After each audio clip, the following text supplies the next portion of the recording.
Bonjour les amis, c'est un plaisir de vous retrouver dans cette deuxième méditation sur la vie.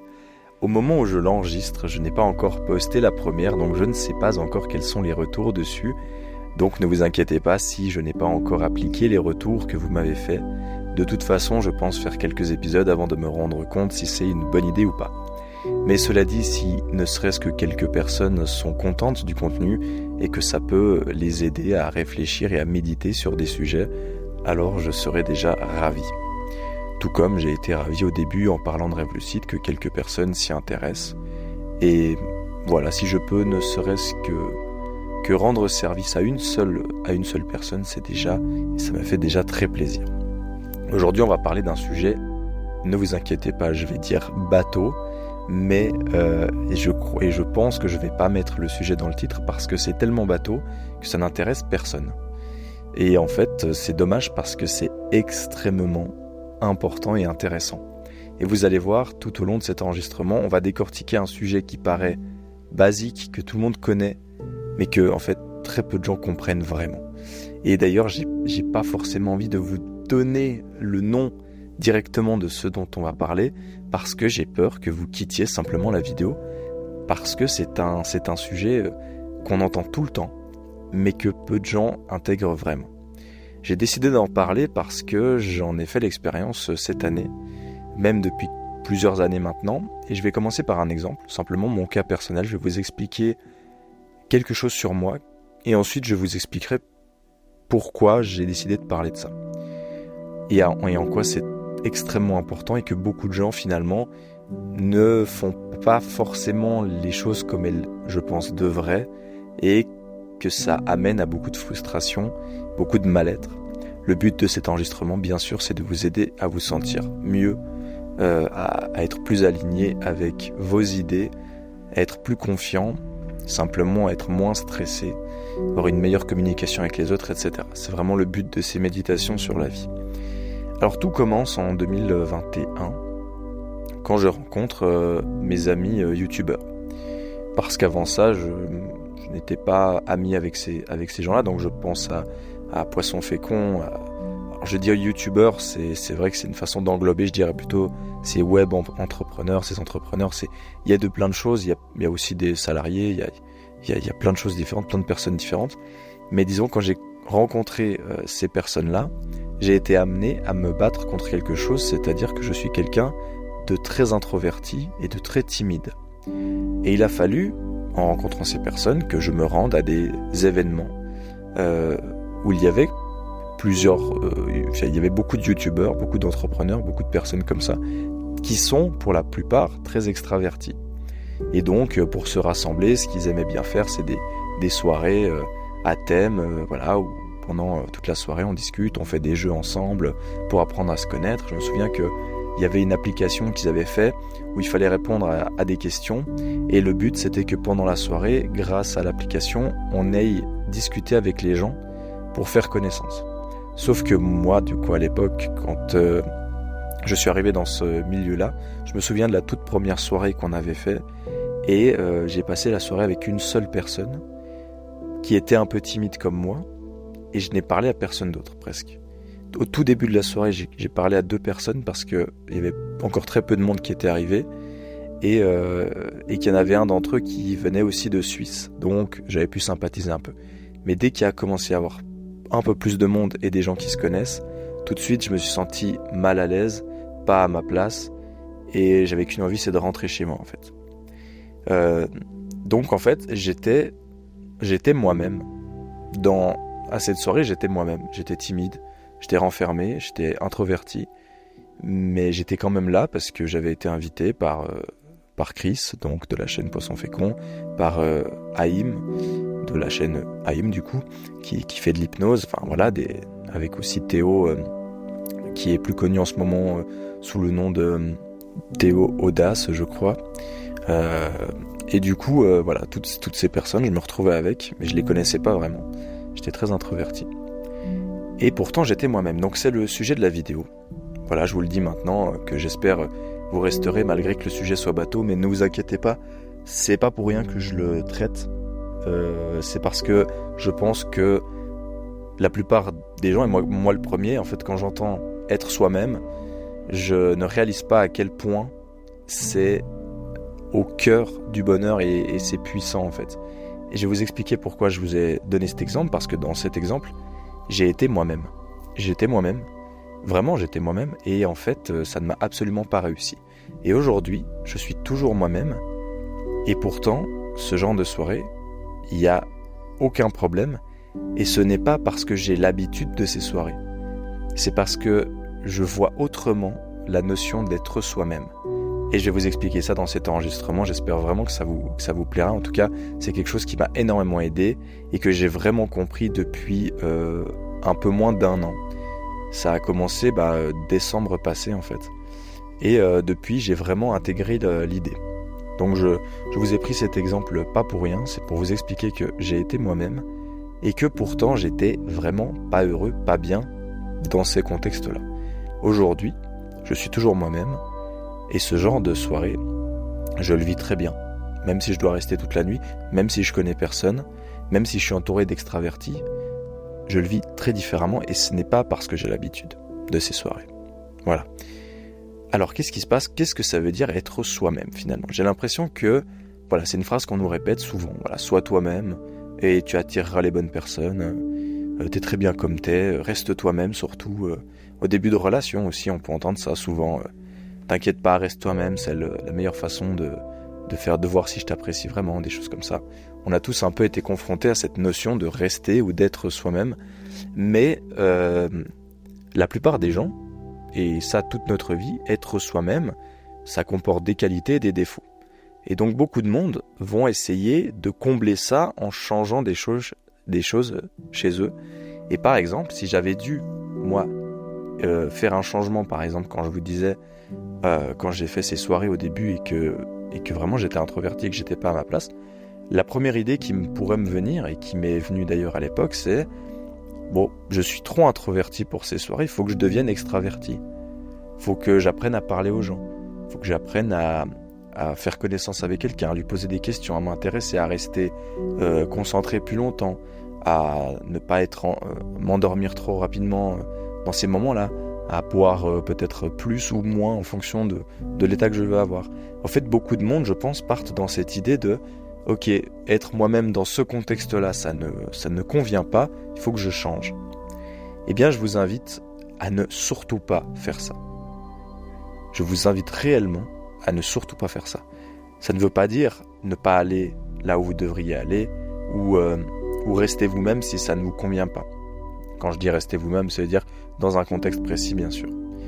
Ce que je vous invite plutôt à faire, c'est de vous demander comment votre personnalité, comment vous-même, vous pouvez tellement assumer qui vous êtes qu'en fait, peu importe le contexte où vous êtes, les gens vous foutront la paix et vous respecteront pour qui vous êtes. C'est une petite nuance que je vous explique tout de suite.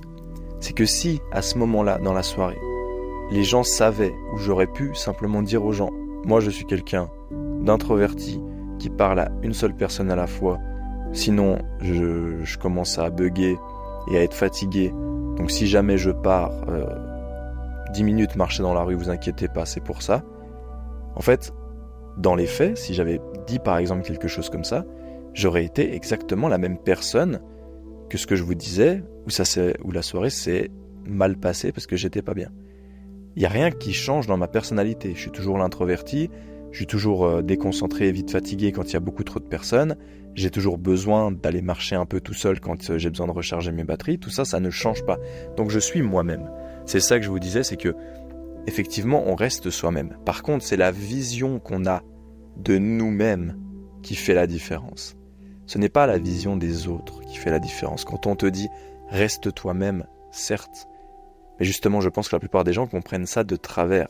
Ils se disent « alors il faut que je reste moi-même et l'autre s'adaptera ». En revanche, je pense que c'est bien plus intéressant de nous-mêmes. Se dire comme si on était en fait en face de nous-mêmes. Ok, je suis moi-même, je dois m'apprécier comme ça et fondamentalement aimer qui je suis. Et en fait, c'est ça qui est compliqué. C'est que beaucoup de monde n'aime pas l'image qu'ils pensent renvoyer ou qu'ils renvoient parce qu'ils aimeraient être plus comme ci, plus comme ça, parce qu'ils voient autour d'eux des gens qui sont plus comme ci, plus comme ça, et sont envieux de la facilité qu'ils ont dans certains domaines. Vous êtes un anniversaire, quelque chose, vous voyez quelqu'un qui fait rire tout le monde, vous vous dites « Ah, j'aimerais beaucoup faire rire tout le monde ». Ensuite, vous essayez d'apprendre l'humour ou d'apprendre des blagues ou de voir comment être plus drôle ou d'être plus léger. Vous essayez de faire rire les gens, mais les gens remarquent que vous vous forcez à le faire. Et du coup, ils aimeraient bien rigoler, mais d'abord, il y a ce truc inconscient où ils se demandent, mais est-ce qu'il fait exprès, est-ce qu'il se force ? Et ça gêne un peu. Alors c'est un exemple. Hein. C'est un exemple, j'ai pris ça au bol, l'histoire de rire, etc. Parce que je sais pertinemment que voilà, il y a des gens qui sont drôles et des gens qui ne le sont pas. C'est vraiment un exemple neutre. On va dire que je vise personne. Moi-même, il y a une période où j'étais vraiment pas drôle et je voyais des gens faire rire les gens. Donc voilà, c'est pas un exemple anodin non plus. Et dans ce cas-là, ça va se sentir. Alors que si la personne voit l'autre faire rire tout le monde dans la soirée, etc. et se dit « Ok, lui c'est le mec drôle. Et moi, je suis le mec... je sais pas, je suis le mec qui donne des anecdotes scientifiques, par exemple, aux gens. Voilà, j'en sais rien, j'invente complètement. Hein. C'est mon truc à moi. C'est ma personnalité, je suis hyper intéressé par les trucs scientifiques, je connais plein de trucs sur la science, et du coup, j'aime bien donner des petites anecdotes aux gens sur ces trucs de la science. Et en fait, si j'aime pas ça chez moi, là c'est vraiment ce qui fait la différence, et c'est le cœur de cet enregistrement. Parce que si je n'aime pas cette particularité chez moi, ça va se sentir, et en fait, être moi-même sera néfaste pour moi et pour les autres. Toute proportion gardée, bien sûr, c'est pas dangereux, c'est pas grave, mais on se sentira un peu mal si être soi-même, nous-mêmes, on n'aime pas ça. On n'aime pas ce que c'est être nous-mêmes. Pourtant, il y a des choses sur lesquelles on peut travailler, il y a des choses sur lesquelles on peut malheureusement pas trop travailler. Il y a des gens qui ont beaucoup de répartie, il y a des gens qui ont beaucoup d'humour, il y a des gens qui ont beaucoup de charisme, il y a des gens qui ont beaucoup de beauté, il y a des gens qui ont beaucoup de savoir, il y a des gens qui ont beaucoup de culture, il y a des gens qui ont beaucoup de logique, des gens qui ont beaucoup d'organisation, il y a des gens qui ont beaucoup d'empathie. En fait, ce qui est difficile pour beaucoup de monde, je pense, c'est d'accepter qui ils sont. C'est d'accepter que ils ont toute une réserve de compétences personnelles qui sont plus ou moins grandes, importantes, travaillées, tout ce que vous voulez. Et en fait, plus on sera content de qui on est, et plus les gens le verront. Et en fait, ils le verront parce qu'ils n'auront pas à le regarder. Ce sera limpide, logique, inconscient. Et donc, ce que je vous disais par rapport à l'exemple tout à l'heure, et pourquoi, si maintenant je devais refaire ce genre de soirée, ça se passerait bien, c'est que il y a 3 ans, là, quand j'ai commencé à un peu ressortir parce que j'avais plus du tout l'habitude de le faire, être moi-même, c'était la personne introvertie qui a pas d'abonnés, qui est pas dans son milieu normal, il connaît personne, donc il est pas bien. Aujourd'hui, rien n'a changé. J'ai toujours pas d'abonnés, enfin peu d'abonnés par rapport à eux. Je connais toujours personne parce que j'ai pas eu envie de faire connaissance avec beaucoup d'entre eux. Il y en a avec qui je suis devenu très ami, mais voilà, ça se compte sur les doigts d'une main. Petit ref au test de réalité. Rien n'a réellement changé sur ma personnalité. Je suis toujours la même personne, moi-même, même si j'ai évidemment évolué. Par contre, je suis extrêmement content d'être cette personne introvertie. Et quand je regarde quelqu'un d'extraverti dans ces soirées, qui prend l'attention, qui prend la parole, qui discute beaucoup, qui parle fort, qui donne beaucoup d'informations, qui est passionné par ce qu'il dit, peut-être qu'il y a 3 ans, je le regarderais en me disant « je devrais être un peu plus comme lui ». Aujourd'hui, je me dis « purée, je suis content qu'il soit là, lui, pour parler aux autres, pendant que moi je peux profiter d'écouter, de parler avec une seule personne un peu plus tard, de proposer à une autre un verre, ou d'aller marcher un petit moment, ou simplement d'écouter les gens parler, d'être serein, de rigoler à leurs blagues. Enfin, je reste moi-même, mais par contre, j'aime qui je suis. Et je ne cherche pas à changer drastiquement des caractéristiques de ma personnalité qui ne sont pas ma personnalité. Et je pense sincèrement que c'est quelque chose de très peu compris quand on parle de rester soi-même, d'être soi-même. C'est que beaucoup de monde, soit pense que du coup ils n'ont rien à changer, que comme ils sont déjà, ça suffit, et que ça attirera les bonnes personnes, de rester soi-même, d'être soi-même, de ne pas essayer d'évoluer. Ça, c'est la première chose qui est incomprise et mal comprise, je pense, car il faut pour moi absolument constamment évoluer, faire des choses toujours un peu mieux, se dépasser toujours un peu et ne pas rester sur ses acquis, car ça ne nous permet pas d'évoluer, de nous sentir mieux et de nous sentir surtout mieux que nous-mêmes de la veille, parce que finalement, si c'était une compétition, ce serait uniquement contre nous-mêmes. Et puis la deuxième chose qui est sûrement mal comprise, à mon sens, c'est que beaucoup de monde se disent que rester soi-même, être soi-même, n'est pas suffisant, n'est pas bon, n'est pas bien, et ils veulent changer de personnalité. Ils veulent être quelqu'un qu'ils ne sont pas. Et à mon humble avis, toute personne qui essaye, même fort, d'être quelqu'un qu'ils ne sont pas, forcément, même s'ils y arrivent, ça va se sentir, et ce sera toujours moins agréable à vivre. Je dis pas que ce sera moins apprécié des autres, mais ce sera plus agréable à vivre d'être aligné avec qui on est vraiment, avec ce qu'on est vraiment et ce qu'on veut vraiment.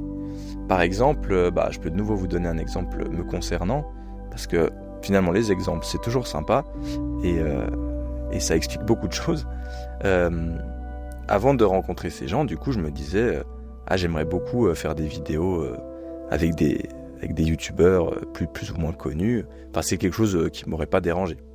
J'ai eu l'occasion de le faire, du coup j'ai fait une vidéo avec Poisson Fécond, du coup avec Chris, voilà, j'en ai fait 2, je crois, oui, j'ai fait 2 vidéos avec lui. Et puis, il se trouve qu'il en a fait d'autres, et il connaît d'autres gens qui font des vidéos, et moi à tout moment j'aurais pu leur demander de faire des vidéos avec eux. Mais en fait, cette envie de faire des vidéos avec eux était là parce que j'avais peur d'être mis de côté par le groupe et de manquer quelque chose, de ne pas être là, de ne pas être là où il faudrait être pour rester, disons, dans le groupe et utile dans le groupe. Mais si je suis moi-même et content d'être moi-même, je suis quelqu'un qui reste plutôt chez lui, plutôt seul ou en petit groupe, qui n'a pas forcément envie de constamment aller à l'autre bout de l'Europe pour tourner des vidéos, ou aller régulièrement en France ou ailleurs pour tourner des vidéos, en Belgique, etc.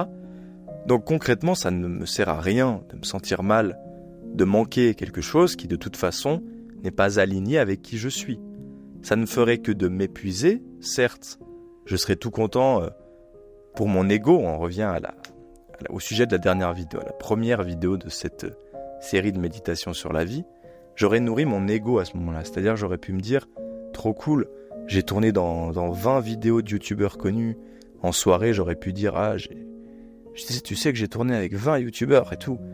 Et en fait, ça c'est vraiment nourrir l'ego. Et comme on l'a vu dans l'enregistrement précédent, je pense qu'on en a parlé brièvement, mais les gens sont déjà trop occupés avec leurs problèmes. Donc en disant ça, déjà ça ne sert pas à grand chose. On aura oublié ça 10 minutes après. J'ai beau dire à cette personne que j'ai tourné, admettons que mon plus grand rêve c'est de tourner dans une vidéo de je sais pas, Mister V, joueur du grenier, tout ce que vous voulez, et que je le fasse, je vais le dire à quelqu'un, j'ai réalisé mon rêve, j'ai tourné dans une vidéo de lui. 10 minutes après, lui, il a sa vie qui est plus importante, qui prend le dessus, et puis en fait, c'est pas du tout important pour lui que moi j'ai tourné dans une vidéo de joueur du grenier. Donc moi je me serais embêté pendant des mois, des semaines, peut-être plus. J'aurais pris de l'énergie, j'aurais voyagé, tout ça pour réaliser une vidéo, pour gonfler mon ego finalement, alors que concrètement, moi, la personne que je suis et pour être aligné avec qui je suis, c'est regarder les vidéos de ce youtubeur, mais le reste du temps, c'est juste de faire mes projets à moi, d'être chez moi, d'être l'introverti qui voit peu de monde.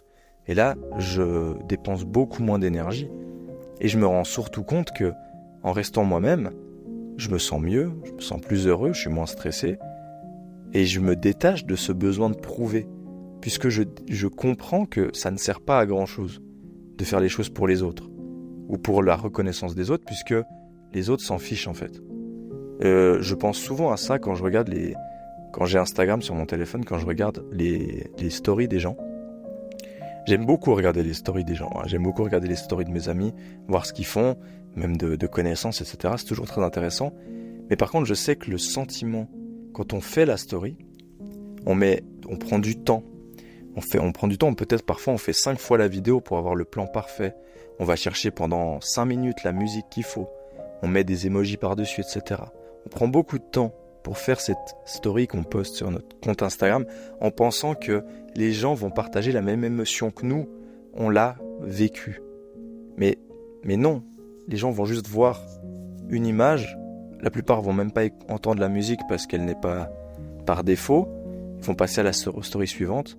Et ça va leur prendre une demi-seconde, une seconde. Et puis ils auront complètement oublié ce que c'était la story, ne serait-ce que 10 secondes plus tard. Donc tout cet investissement pour des gens qui vont regarder votre story pendant 2 secondes et qui ne se souviendront même pas après 15 secondes. Donc une fois qu'on commence à comprendre ce genre de choses, on remarque que être soi-même, c'est pas stagner en acceptant qui on est. C'est plutôt comprendre que on sera jamais plus apprécié, heureux et rempli, complet qu'en exacerbant, en allant au bout de ce que nous sommes réellement. Ce pourquoi on a été, entre guillemets, privilégié dans la vie. Je pense sincèrement que plus on est aligné avec ce qu'on est déjà et qu'on fait ces choses parce qu'on apprécie vraiment qui on est, on a accepté notre rôle, un peu comme dans les films, les jeux vidéo, tous ces jeux ou ces films où on peut choisir soit des personnages, soit des classes de personnages, etc. Finalement, ils ont tous des particularités qui sont attrayantes. Ils ont tous des positifs, des négatifs, des points positifs, des points négatifs.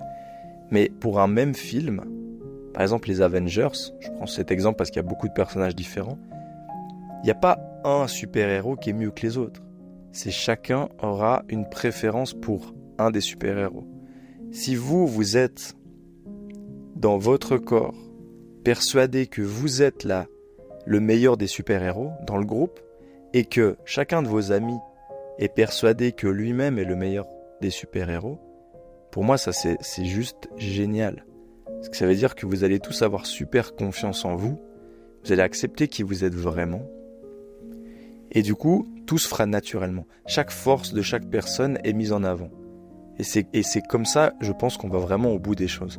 Si j'avais dû personnellement me battre pour ne pas être un introverti, pour être un extraverti, pour aimer parler pendant des heures à des gens et à beaucoup de monde, j'aurais pu le faire. J'aurais pu y arriver. Et beaucoup de gens auraient pu me dire « Ah, bravo, t'es sorti de ta zone de confort, t'as montré qu'on pouvait tous changer, qu'on n'était pas voué à rester au même point, etc. » Et la plupart des gens auraient entendu ce discours et se seraient dit « Ouais, mais c'est vrai, c'est hyper motivant. Allez, je vais commencer ça, parce que je trouve ça trop stylé. » En fait, c'est énormément d'énergie dans ce seul but de prouver quelque chose. Mais je trouve que c'est trop d'énergie. Je suis bien content plutôt de me dire « Ok, je suis un introverti qui n'aime pas parler aux gens, qui aime parler en petit comité et qui passe le plus clair de son temps dans sa tête tout seul à réfléchir. » Partant de ce postulat, maintenant, je fais comment si je veux parler à des gens ? Eh ben, j'apprends, je teste.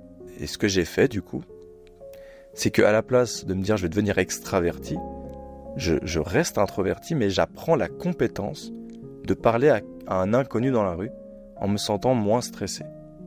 C'est-à-dire que je ne change pas fondamentalement qui je suis, mais j'apprends une compétence supplémentaire sociale, parce qu'elle me sera utile. Donc il y a vraiment cette nuance très importante, je pense, entre rester soi-même et donc ne rien faire, ou simplement aimer qui on est, et que rester soi-même devienne notre super pouvoir en fait.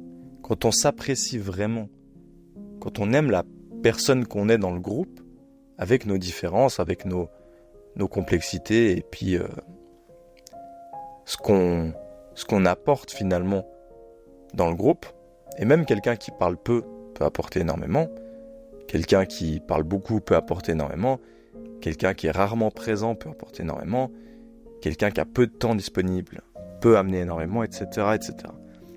Je pense, et je vous invite vraiment à vous demander, voilà, quelles sont vos forces, qui êtes-vous vraiment, qu'est-ce qui vous demande pas d'énergie à faire, en société ou tout seul, dans quoi vous êtes bon, et de vous demander pourquoi je veux faire autre chose que ça. Pourquoi est-ce que je veux aller vers autre chose que ça? Est-ce que ça va pas me prendre trop d'énergie? Et est-ce que, quand je l'aurai, je serai vraiment satisfait ou satisfaite, puisque ce ne sera pas vraiment être moi-même. Ce ne sera pas moi qui le voudrais réellement, et ce ne sera pas facile, parce que ce ne sera pas quelque chose qui nous correspond vraiment, sur lequel on va être aligné. C'est donc sur ce sujet que je voulais débattre aujourd'hui, méditer aujourd'hui, parce que j'ai réalisé, ça part souvent d'expériences personnelles, ces enregistrements, de choses que j'ai réalisées qui m'ont été extrêmement utiles, c'est que tout le stress que ça engendrait de me dire je suis pas assez bien, je devrais être plus comme ci, comme ça, on va finir par m'oublier parce que je suis pas assez extraverti, etc. Je l'ai transformé en une force, en disant je suis comme ça, c'est un trait de personnalité. Un peu comme je prends les exemples des mangas, mais je pourrais prendre d'autres exemples. Mais les personnages, ils ont des caractéristiques attachantes. Il y a des personnages de manga hyper charismatiques. Par exemple, je prends l'exemple de Kakashi ou de Jiraiya dans Naruto. Ils sont hyper charismatiques, hyper sérieux. Néanmoins, ils lisent des livres de romance pour adultes dans le manga. Et donc, ça leur donne un petit côté attachant. Mais si on se met à leur place, on pourrait se dire « Ah, les gens vont penser quoi de ce que je lis ? Ah, je devrais pas lire ça en public. Ah, c'est bizarre, les gens vont me juger. » Sauf que eux, dans leur rôle, ils ont aucun problème avec ça et ça les rend même plutôt charismatiques d'avoir ces lectures-là. Et c'est toute une question de comment eux le vivent, finalement. Même si là, je parle de personnages de fiction, c'est pareil dans la vraie vie. Donc maintenant, quand je vais dans ce genre de soirée et que je m'absente au bout d'une heure pour aller marcher 10 minutes, mais il n'y a aucun problème. C'est mon petit truc à moi. Comme les livres de romance pour adultes pour Jiraiya et Kakashi. C'est ma marque de fabrique en fait. Il faut que vous tombiez amoureux de votre marque de fabrique. Et n'importe quelle marque de fabrique, même une qui a l'air a priori pas intéressante ou bizarre, en fait elle peut être stylée. Comme on vient de le voir, lire un livre de romance pour adultes avec des enfants, parce que concrètement dans le manga c'est ça, c'est pas qu'il y a des enfants dans le livre, mais c'est qu'ils sont en train d'entraîner des enfants. Bon bref, ça reste un manga, donc bref, ça reste fantaisiste. Mais il n'y a aucun problème, ils le vivent bien, ils sont badass avec ça, il n'y a pas de souci. Donc, vous, c'est pareil. Il y a forcément des traits de votre personnalité où vous vous dites « les gens aiment pas, ça gêne les gens, je suis bizarre, j'aime pas ça chez moi ». Ça peut être physique aussi, peu importe. Mais en fait, rendez-vous compte que si vous aimez ça chez vous, vous commencez à vous rendre compte que ça peut être un côté rigolo ou fun ou badass ou différent ou quelque chose que vous aimez vraiment à la place de le haïr et que vous commencez à vous dire ok, je vais mettre ça en avant dans le sens où je vais plus avoir peur d'être ça, d'être qui je suis, parce que moi personnellement, si j'étais le dernier être humain sur Terre, donc là je parle comme si c'était vous, dites-vous, si j'étais le dernier être humain sur Terre et que j'avais quand même ça, est-ce que ça m'empêcherait vraiment de vivre? La plupart du temps la réponse est non. Non, même peut-être vous seriez content avec ça. Donc chacun peut vraiment trouver une force, mais je sais que, en tout cas je sais que quand j'étais plus jeune, adolescent, c'était beaucoup plus difficile de mettre ça en place parce que on a envie d'être quelqu'un qu'on n'est pas. On est très influençable, et je sais qu'on est très influençable, parce que je le suis encore moi-même, maintenant à 29 ans. Je regarde le documentaire d'Inoxtag, j'ai envie de gravir une montagne le lendemain. C'est influençable dans le sens où on a envie de... Et du coup, bon exemple aussi, j'ai regardé ce documentaire, et moi l'alpinisme ça a jamais été mon truc, donc je me suis tout de suite dit en le regardant, pas besoin de me forcer à faire de l'alpinisme parce que une star, un truc sur YouTube le fait. Par contre, quelque chose que j'aime beaucoup, c'est courir. Alors ce que j'ai commencé à faire, c'est courir en montagne. Et là j'ai trouvé mon compte. C'est des petits exemples comme ça où vous pouvez vous dire, en fait si vous laissez de côté de faire des choses parce que vous estimez que ce serait bien pour le regard des autres, que vous vous affranchissez de ça et que vous faites les choses parce que vous êtes bon dedans, parce que c'est votre personnalité, parce que c'est ça, être vous-même, ça marche dans tous les domaines. Je vous donne un dernier exemple avant de clôturer, qui peut-être vous parlerait. Encore une fois, c'est quelque chose que j'ai vécu et donc je peux en parler. Mais la plupart des gens adorent le soleil et l'été. Personnellement, je n'aime pas le soleil et l'été. J'aime pas la chaleur, j'aime pas avoir du soleil sur moi, sauf... Enfin, bref, on va pas aller dans le détail. Rares sont les occasions où j'apprécie ça. Sauf que, de façon, au niveau de la société et du groupe et des relations, quelqu'un qui n'aime pas le soleil et l'été va être vu comme, a priori, quelqu'un d'un peu négatif, bizarre, renfermé, tout ce que vous voulez. Et si moi, maintenant, j'ai aucune gêne à le dire, je suis même fier de ne pas aimer l'été et le soleil, ce qui est le cas, et que je vais le dire ça à quelqu'un qui aime le soleil et l'été, ben, en fait, je vais sonner tellement naturel et sûr de moi et normal, en fait, parce que je suis sûr de mes positions, ben, la personne va pas forcément me juger ou trouver ça bizarre. Et dans le cas où, prenons l'exemple des relations, par exemple, je cherche à rencontrer quelqu'un qui me ressemble, la personne en face de moi adore l'été et le soleil, et elle me dit qu'elle passe le plus clair de son temps à la plage, bah, si moi je me dis à ce moment-là que être moi-même ce n'est pas suffisant et ce n'est pas bien et que je devrais peut-être aimer plus le soleil et la plage, et ben peut-être qu'au bout de, je sais pas, 1 an à fréquenter cette personne, je vais pouvoir m'habituer à aller à la plage tous les étés avec, et je me dirais je suis bien avec cette personne, donc ça me va d'être à la plage, etc. Ça aurait été tellement plus facile dès le début de simplement accepter que c'est pas pour nous, on n'aime pas ça, c'est pas notre vraie personnalité, c'est pas être nous-mêmes. Et en fait, on ne se force pas à le faire. Et ça marche pour tellement de choses. En fait, du moment que vous êtes convaincu de quelque chose, en fait, quand on va vous dire quelque chose qui est différent, vous n'allez pas le prendre mal parce que vous allez simplement accepter une idée diverse, une autre idée, et vous allez être convaincu de la vôtre. Donc ce ne sera pas un risque.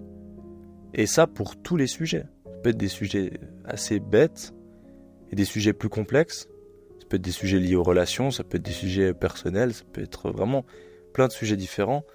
Du moment que vous êtes content vraiment et que vous acceptez ce que vous êtes, ce qui vous êtes, ce que ça implique, et que du coup la critique vous glisse dessus, et à ce moment-là vraiment vous devenez quelqu'un d'hyper charismatique en fait. Parce que vous pouvez faire quelque chose que la plupart des gens penseraient que c'est nul, que c'est nul, que c'est pas intéressant, ou que c'est bizarre, ou que je sais pas, ou que c'est passé d'âge, j'en sais rien, enfin il y a plein d'exemples. Mais si vous êtes vraiment passionné par ce domaine et que vous avez aucun mal à en parler, et ben ça devient absolument charismatique. Avec un ami, je finirai avec ça d'ailleurs, c'est marrant. Avec un ami, on appelle ça l'état d'esprit du Shinigami. Alors Shinigami en japonais, je crois que ça veut dire le dieu des morts ou quoi, mais c'est pas le sujet. En fait, ça vient d'un manga qui s'appelle Bleach. Et dans ce manga, il y a des personnages qui s'appellent des Shinigami et ils ont souvent des tenues assez particulières. Et il y en a un de ces Shinigami qui a une tenue toute en rose, alors que c'est un mec ultra fort. Et cette idée vient de là, avec mon ami, on a appelé ça comme ça. Ça veut dire qu'en fait, quelqu'un qui a plus rien à prouver, qui est heureux de sa vie, qui a tout ce qu'il veut, qui a tout ce qu'il a vraiment envie, il peut s'habiller comme il veut dehors. On peut lui dire tout ce qu'on veut. En fait, il va tellement transpirer la confiance et d'accepter qui il est que, soit tout ce qu'on pourra lui dire, ça va rien lui faire, donc on va pas le faire. Soit on va l'admirer, parce qu'en fait, ça va montrer que la personne, elle est juste bien. Indépendamment de ce qu'on pourrait penser de l'accoutrement en tant que tel. C'est pour vous donner encore un exemple supplémentaire sur à quel point en fait vous pouvez être qui vous voulez du moment que vous aimez ce que vous êtes, que vous appréciez ce que vous faites c'est plus important que de se forcer à faire quelque chose que vous pensez va être apprécié. C'est prenez ce que vous êtes déjà, ce que vous faites déjà, ce que vous pensez être nul, et dites-vous comment ça peut ne pas être nul. Imaginons que vous êtes hyper timide, ou que vous vous trouvez moche, par exemple, ou que vous êtes, pas du tout sportif, ou nul en maths. J'en sais rien, j'invente des trucs comme ça. Je vous invite à réfléchir à comment faire en sorte de prendre ces complexités que vous avez et d'en faire, entre guillemets, un espèce de super pouvoir. La personne timide, par exemple, elle pourrait se voir comme une espèce de personne mystérieuse, un peu sombre, dark, qui cache quelque chose, qui a l'air d'avoir vécu pas mal de choses. Donc on peut transformer la timidité en espèce de personne mystérieuse et ténébreuse, assez stylée. Plus je cherche des exemples génériques, plus je trouve des exemples spécifiques qui ne parleront à personne. Donc voilà, au bout d'un moment, je pense que vous avez compris le message et l'idée, comme quoi être soi-même, c'est pour moi la meilleure chose à faire, c'est d'apprendre ce qu'on aime, ce qu'on est vraiment, de ne pas s'embêter et se stresser à changer des choses pour obtenir ce que d'autres ont de leur côté. Ça nous permet de mettre toute l'énergie là où on a le plus de facilité et d'abaisser clairement son niveau de stress pour se sentir bien avec ses propres forces et d'accepter en fait qui on est. Tout est dans aimer ce que l'on est vraiment plutôt que de vouloir le changer. Un dernier exemple peut-être avant de nous quitter serait, je sais pas pourquoi je pense à ça, mais les gens qui n'aiment tellement pas leur physique qu'ils le changent en allant faire des opérations. Et j'ai une amie qui a fait ça beaucoup. Et en fait, la personne se sent peut-être bien dans son corps après avoir fait toutes ces opérations, mais l'énergie qui a été mise en place et le fait de voir une autre personne que ce que l'on est vraiment dans le miroir, pour moi est bien plus problématique et bien plus complexe et difficile et prenant en énergie que simplement de se regarder devant le miroir et de dire ok, je suis comme ça, quelles sont mes forces, qui est-ce que je suis et comment tomber amoureux de ça en fait. Parce qu'en voulant constamment changer ce qui ne nous plaît pas, on entretient ce truc de ne jamais être satisfait, que l'herbe est toujours plus verte ailleurs. Et au final, on n'arrive jamais à s'aimer parce qu'on est toujours convaincu qu'on doit changer quelque chose pour atteindre un but, alors que le but, c'est nous-mêmes.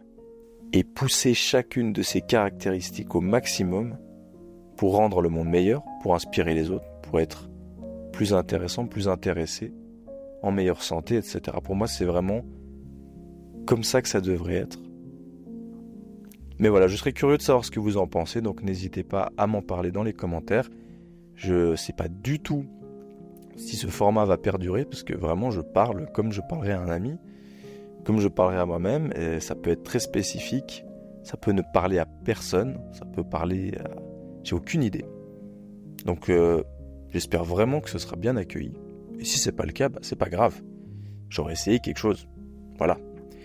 Alors, sur ce, prenez grand soin de vous. Merci infiniment pour votre attention. Et n'hésitez pas à me dire dans les commentaires les prochains sujets que vous aimeriez que je traite dans ces domaines liés à la vie, au développement personnel, à tout ce qu'on traverse en tant qu'être humain finalement. Et je vous souhaite une très belle nuit, soirée, matinée, fin de journée, dépendant du moment où vous écoutez cet enregistrement. Prenez soin de vous. Ciao.